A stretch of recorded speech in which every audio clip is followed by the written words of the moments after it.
Magandang araw sa inyong lahat ha. Well, alam niyo naman po, wala pong bisita ngayong araw si VP Sara pero inaasahan natin na isa na namang miyembro ng pamilya ang dadalaw. Ang duda ko po ito ay si Kitty at saka si Ma'am Hanilet no ang dadalaw pero mukhang si Kitty po kasi alam ko bakasyon na si Kitty sa kanya eskwelahan no. At mamaya po wala po ako dun sa Duterte Street so hindi natin na makakapanayan si Kitty pero bukas po naroon ako 'no. Meron lang po ako importanteng pakay ngayong araw kaya lalabas muna tayo sandali ng The Hague 'no.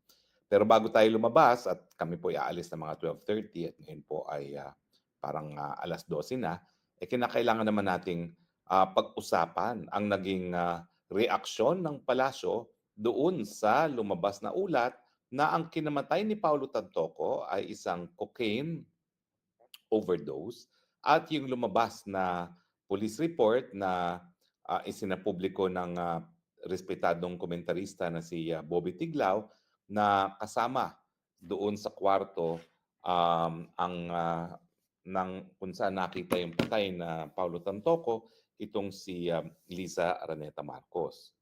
Well, ang sabi po ni Liza Araneta Marcos, ang sabi po ni Ante Claire, ito daw po ay fake news.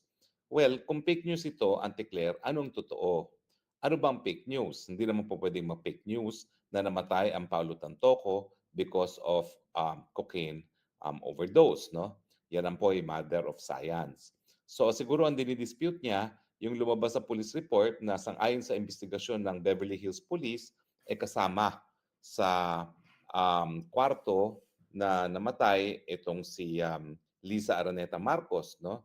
At may tatlo kasing mga personalidad na pinangalanan na naroon sa kwarto na yon, no? At kasama na diyan si Liza Araneta Marcos, kasama na diyan yung asawa at may isa pang tao na hindi ko maalala kung ano yung pangalan, no? So ngayon, ang tanong natin kay Auntie Claire, siguro hindi naman fake news yung pagkamatay sa overdose, hindi rin fake news na kasama sa Amerika itong si um, Lisa Araneta Marcos, itong si Paulo Tantoco, na sila ay kasama sa isang delegasyon lamang, no? At ito nga ay nag-attend sila ng Manila Film Festival, no, diyan sa Los Angeles. At hindi naman ibig sabihin na pala porke kasama ka sa Manila International Film Festival eh meron ka ng pananagutan. Wala naman po siguro. Kaya lang ang importante is nandun ba siya sa kwarto kung saan namatay na nakakuha ng mga pinaghinalaang cocaine, yung mga kinakaukulan at um, brother, brother, brother, brother, at um, um, and sorry ho, may tumawag sa akin kaya sinabi ko I will call in 20 minutes. At ang importante dyan is fake news ba yung nandoon siya mismo sa kwarto kung saan namatay itong si Tantoco at fake news ba na may mga ibang testigo na nagsabi na di umano na ang First Lady ay may kinalaman doon sa pagpigil ng pagtawag ng tulong at naging dahilan kung bakit nga nabawian ng buhay itong si Paulo Tantoco. Dangerous endangerment o di naman kaya parang criminal negligence yung nangyari no dahil nga pinigilan yung pagkuha ng tulong. Sandali lang ho, may tumatawag eh. Brother, can I call you in 20 minutes? I'm just in a call right now. Call you 20 minutes. Okay, thank you. So anyway, so ayun, sinabi ko nang tatawag lang ako in 20 minutes. O, importante yung tawag na yan. Anyway, so Madam Claire, Ante Claire, kung yan ay fake news, anong katotohanan? Kung ang sinasabi mo na police report na isiniwalat ni Bobby Tiglao na respetado ng marami ay fake news, nasaan ang totoong police report? Hindi naman po pwedeng sasabihin mong fake news and yet wala kang dinadalang pruweba kung anong katunayan. Otherwise, i-dismiss mo lang yan na wala kang basihan.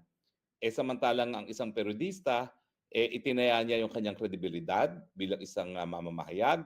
At saka siyempre, yan naman po ay public documents na po pwede nating paniwalaan dahil yan naman po ay hindi pribadong mga dokumento na ini-issue na kung sino-sino lamang. Pangalawa po, sa Amerika naman po, napakadali kumuha ng mga dokumento kasi meron silang freedom of information na nung panahon ni Tatay Digong ay talagang nag-issue siya ng executive order na para sa ehekutibo ay talagang merong karapatan ng mamamayan na makakalap ng impormasyon sa mga bagay-bagay na nakakaapekto sa buhay ng mga ordinaryong mamamayan, no? So, pupuwede naman po niyang ma-FOI kung totoo yang police report na 'yan. Pero dapat sana, dahil ikaw naman ay gobyerno, meron ka namang Philippine Embassy diyan sa Washington DC, meron ka namang konsulado diyan sa Los Angeles, sana kumuha ka na ng certificate na yung police report na isiniwalat ni Bobby Tiglao ay fake news or altered. Napakadali mo namang kumuha ng ganyan.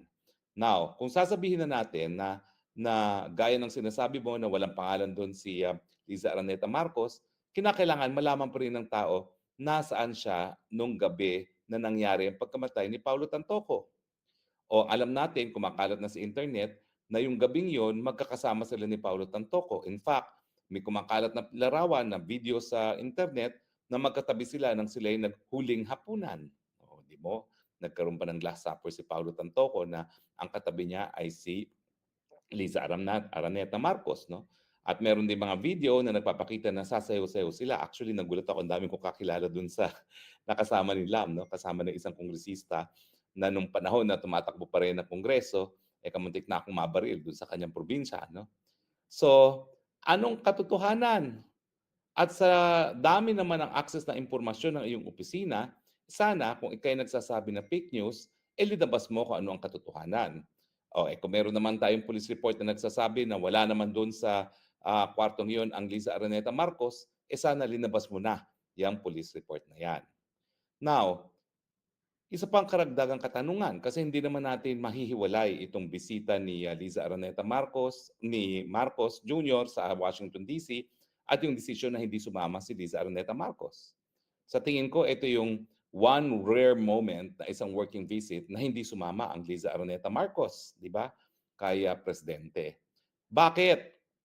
May kinalaman ba itong LA insidente neto at yung police investigation na tungkol dito doon sa hindi pagsama ni Liza Araneta Marcos? Siyempre, kung siya ay sasama, alam mo, kung ito naman ay official visit at kasama niya si Bongbong Marcos, hindi gaya nung LA incident na hindi kasama si Presidente, itong pagpunta sa Amerika is official at saka yung immunity ni Marcos, sakop din ang pagkatao ni First Lady. Pero hindi na siya sumama. Bakit kaya? At siyempre maraming nag-iisip na siguro may kinalaman nga ito dito sa Tantoco incident. Kasi kapag may iiwasan, siyempre iiwasan mo na yung lugar na yan, no? Para wala nang pag-usapan.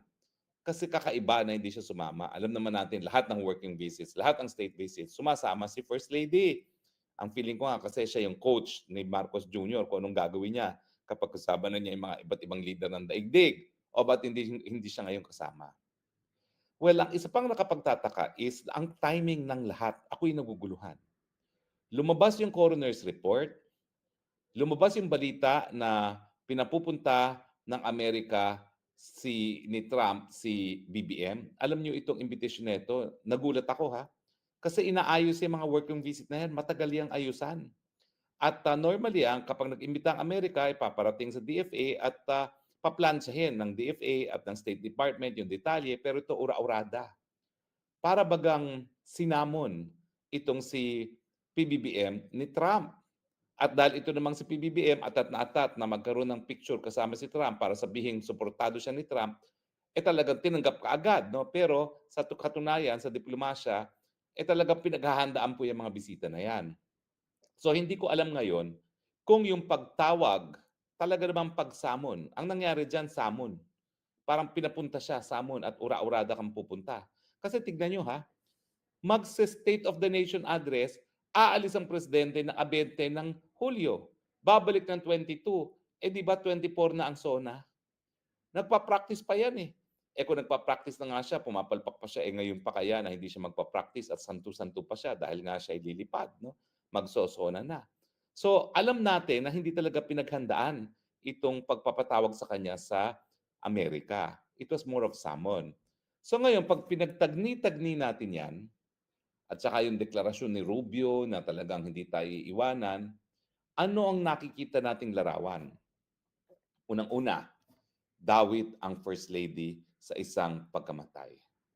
Pangalawa, ang Amerika kinakailangan ng Pilipinas para maging unsinkable warship ng Amerika sa laban nito sa China, bagamat sa tingin ko, ito ay hindi magiging pangunahing agenda ng Trump administrasyon kasi siya ay America first. Mas unahin muna niya yung tariff war kaysa yung actual na gera. No? Pangatlo, nangangailangan ng suporta sa PBBM dahil napakababa ng kanyang acceptance and approval and trust sa rating sa Pilipinas at gagawin niyang lahat para makakuha itong PR moment na kasama si Trump na nagbibigay ng suporta sa kanya. At number four, siyempre, inarian yung kagustuhan ng administrasyon na kung dawi talaga si Liza Araneta Marcos dyan sa LA, mawala yung insidente na yan. So pag pinagtugma-tugma mo yan, hindi mo maikakaila na parang related ang lahat. At anong basa ko dito? Unang-una, yung ura-uradang pag-iimbita, hindi yan dahil gusto nila magpakita ng support kay Marcos Jr. Sa tingin ko, kaya yan ura-uradang pinapunta ng Washington DC. Alam mo naman, ugali ni Trump yan. Wala yan paligoy-ligoy. Yan ay para sermonan itong Marcos Jr. Na kung ikaw gusto mo maging kaalyado namin, mag-igi-igi ka sa buhay mo. Una-una, bakit mo pinakulong yung kaibigan ko na si Duterte? Dahil lang sa kanyang war on drugs. And yet, ang iyong sariling misis ay madadawit sa isang drug incident dito sa bansa ko sa LA? Hindi ba na parang tugma na may posibilidad na kaya pinatawag ni Trump si Marcos at sinamon yan eh. Para bang katulong si Marcos na sinamon, pinapunta, ura-urada naman, binitawan ng lahat at pumunta. Mantakin mo, yung paghahanda sa SONA, isinintabi para pumunta dahil pinapunta siya. So para talaga siyang alipin. O, ba't siya pinatawag? Hindi naman siguro para purihin, kundi para sitahin. Hoy, Marcos Jr., napakahirap mong kampihan. Dahil pati ang misis mo nadadawit sa droga. At dahil dawit sa droga ang misis mo, siguro alam na rin ng mga Amerikano kung hindi yung realidad, yung chismis na baka pati itong si Marcos Jr. dawit sa droga. Parang walang pagkakaiba yan dun sa chismis na itong si Zelensky ng Ukraine gumagamit din ng droga. Di ba? Narinig niyo yung chismis na dalawang head of state ang gumagamit ng droga. Chismis. Pero as far as Trump is concerned, tignan niyo kung paanong tratuhin ni Trump si Zelensky na isang kaalyado talaga ng Amerika. Halos wala siyang respeto kay Zelensky. Binabastos. Bakit? Kasi nga ang tingin ni Trump, siya ay druggy. So, dapat bang pangbayabang ngayon itong Marcos Jr., itong pagsasamon sa kanya, pagtatawag sa kanya at pag-aalis niyang ura-urada papunta ng Amerika? Hindi. Dahil ang tingin ko, sosoplahin siya. Dahil mukhang alam na ni Tatay Trump na siya ay gumagamit ng pinagbabawal ng gamot at ngayon, binigyan pa niya ng headache, ng sakit sa ulo ang mga Amerikano dahil dito sa pagkadawit ni Liza Araneta sa pagkamatay ni Tantoco. Now, anong implikasyon nito sa national security? Well, syempre, ang gusto ng Amerika talagang tuluyan magsunod-sunuran si Marcos Jr. So ang duda ko, sosoplahin niya yan, gaya ng sinopla niya si Zelensky, para makuha ang lahat ng gusto niya sa Pilipinas. Anong gusto niya? Pumayag ka na mas maraming EDCA site. Pumayag ka na lahat ng base militar pwede na namin gamitin. O, di ba? At dahil tayo naman ay meron tayong nickel, no? Pumayag ka na, kukunin din namin yung mga rare earth minerals mo. Huwag mo nang ipadala sa China. Hindi po malayong mangyari yan. Kasi nga, desperado naman ang Marcos Jr. na makuha ang suporta ng mga Amerikano. Di ba? So kinakailangan talaga maging critical tayo sa pag-iisip at tinatagni-tagni natin ang mga pangyayari. So anong sinasabi ko? Ang sinasabi ko, unang-una, yung pag-release ng report na yan, na nadadawit si Liza Araneta Marcos, may kinalaman po yan sa pagtawag ni Trump kay Marcos na ura-urada. Na ang mensahe ay, magtino ka dahil nahihirapan akong suportahan ka, napakahirap mong suportahin dahil nga lumalabas na kayong dalawang mag-asawa ay adik. At dahil ang Marcos Jr. naman ay atat na atat, makuha ang suporta ni Trump, Ang gagawin naman ni Trump para suportahan kita, maski napakahirap mong suportahan, kukunin ko ngayon ang lahat ng kailangan ko sa Pilipinas, baka itaga niyo sa bato, magkakaroon ba tayo mas maraming EDCA site at baka magkaroon ng ibang destination ngayon, yung nickel at iba pang rare earth metals na in-export natin sa China, baka yan ngayon ay papunta na sa Amerika. So, ang kapalit ng pagsuporta ng Amerika kay Marcos Jr. matapos na siya ay sosoplahin dito sa pagdating na nararating na kanilang pagpupulong ay ang ating soberenya, mas maraming base militar na gagamitin ng mga Amerikano at yung ating tanging yaman. Na dahilan naman talaga kung bakit nila binili tayo sa Espanyol.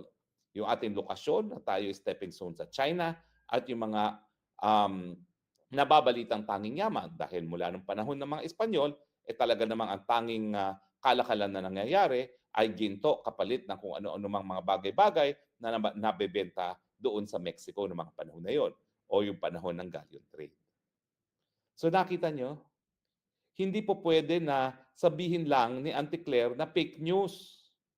Kasi ang mga pangyayari mukhang dikit-dikit sa mas malawakang relasyon ng Amerika at ng Pilipinas. Hindi na po pwede magyabang ngayon ang Marcos Jr. nang siyang masusunod para makuha ng mga Amerikano ang kanilang kinakailangan sa atin dahil sa katunayan na sa sunod-sunod na iskandalo ng mga Marcoses na may kinalaman sa droga, yan na ngayon ang kapalit ng suporta ng Amerika. Dapat kasi ngayon, pag lumabas na talaga sa investigasyon na si Lisa Araneta Marcos ay dawit sa pagkamatay na yan, mawawala ng suporta tuluyan kay Marcos. Kasi Trump hates drugs. Gusto niya magkaroon ng sariling war on drugs. And yet, siyempre, hindi mangyayari yan dahil may kinakailangan din siya kay Marcos Jr. At ang duda ko, nagkakaroon ng alinlangan naman ng mga Amerikano kung si Inday Sara ang susunod. Bagamat, sa tingin ko, iba yung pananaw ni Trump mismo na tinuturing na kaibigan si Tatay Digong dun sa pananaw ng mga taga-State Department na mag-iisip na anyone is better than a Duterte. Kaya nga sinusuportahan nila si Marcos ngayon na maski merong mga chismis na siya ay bangag. Di ba po, no? Masalimuot ang mga pangyayari. Pero kinakailangan critical tayo mag-isip, ha? Kasi hindi mo maintindihan bakit sabay-sabay na nangyayari. Lumabas ang coroner's report confirming death on cocaine. Lumabas yung imbitasyon na ura-urada na hindi naman hiningin. Well, I'm sure hinihingi natin yan, pero nagulat tayo. Kasi parang si Secretary Rubio na nag-anunsyo at siya na nagsigurado na matutuloy ang meeting. Nandiyan yung katotohanan na talagang ginagamit ng Pilipinas, hindi lang ang ating base militar, kung hindi bilang base nga para dun sa kanilang mga sandata na nag-meet siya. Kamuntik na mag-meet siya ng Third World War noong panahon ng Cuban Crisis. Yung Typhoon missiles po ngayon, nasa Pilipinas. At nakalimutan na ng mga taong bayan na nandiyan na yan sa Pilipinas na nagbabanta nga sa ating seguridad dahil meet siya yan for a Third World War. At siyempre, nandiyan na yung katotohanan na kapalit ng suporta ni Trump, well, marami siyang hihingin dahil yung suporta na yan, napakahirap kunin dahil nga sa persepsyon na merong extra baggage ang mga Marcoses at yan ay sila ay mga drug users. So papalitan ko po ang ating topic ng ating Spokes Hour today. Hindi lang fake news daw according to Claire. Kasi hindi lang yun ang balita. Ang balita is bakit sabay-sabay na nangyayari itong mga balitang ito. At hindi sapat na si Auntie Claire ay magsasabi nga na fake news dahil talagang hindi sapat yon. Dahil kung yan ay fake news, anong katotohanan?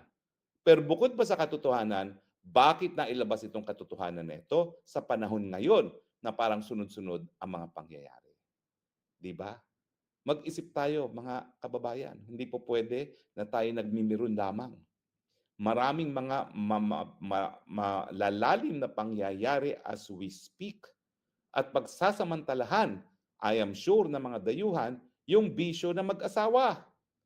Isa pang dahilan yan kung bakit dapat talaga ibigay na niya ang pamumuno sa iba dahil yung bisyong yan kapag naisiwalat, pwede maging dahilan for blackmail. At ang kapalit ng blackmail, posible po ay soberenya at pang-nasyonal na interes ng Pilipinas.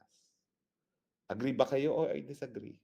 Well, napakahirap naman pong i-deny na sa punto ngayon, hindi sapat na sasabihing fake news yan. In any case, aabangan natin ang aksyon doon sa sinumiting courtesy resignation ni Auntie Claire. Well, ako naman po nagsasabi na bilang isang tao na nagnanais na talagang mapalitan ang ating liderato mas maaga kaysa sa 2028 at yan naman po ay pwede mangyari sa mga konstitusyonal na pamamaraan gaya ng people power or voluntary resignation ni Marcos Jr., gusto ko manatili si Auntie Claire kasi siya talaga ang dahilan kung bakit patuloy na lalo pang nagagalit ang taong bayan sa kapalpakan ni Marcos Jr. At ang dahilan siyempre ay yung karagdagang kapalpakan at kabaliwan ng kanyang spokesperson na si Auntie Claire. Di ba? Sino ba naman ang hindi napepeste sa kanyang kabilawan? Pero tuwan-tuwa ako dyan kasi habang napepeste ang taong bayan, mapapabilis ang pagkatsugi sa pwesto ng Marcos Jr. Kaya nga sinasabi ko, we love Auntie Claire, huwag niyong papaalisin niya ng palasyo. Di ba? Well, anyway, ang sabi ko sa aking kausap, I will call back in 20 minutes at mahigit 20 minutes na tayo. Bilis ng panahon. No? Pero yun nga po ang ating pagmuni-munihan.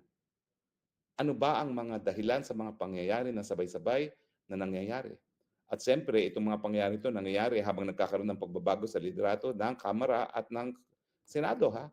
Kasi siyempre, yung mga magpapatakbo ng Senado at Kamara, yan po ay maiimpluwensya ng direksyon na tatahakin ng presidente.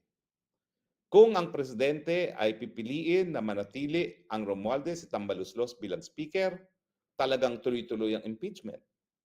At talagang papunta tayo sa bloodbath na inanunsyo na ni the Vice President Sara Duterte. Pero kung ang presidente naman ay nais niyang kahit papano masalba ang kanyang administrasyon at iwasan ng bloodbath, pipili siya ng ibang speaker. Ngayon siguro parang imposible magkapili ng bagong speaker kasi talagang pinsan at saka talagang parang may alas itong tambaluslos sa mag-asawa na ayaw nilang bitawan.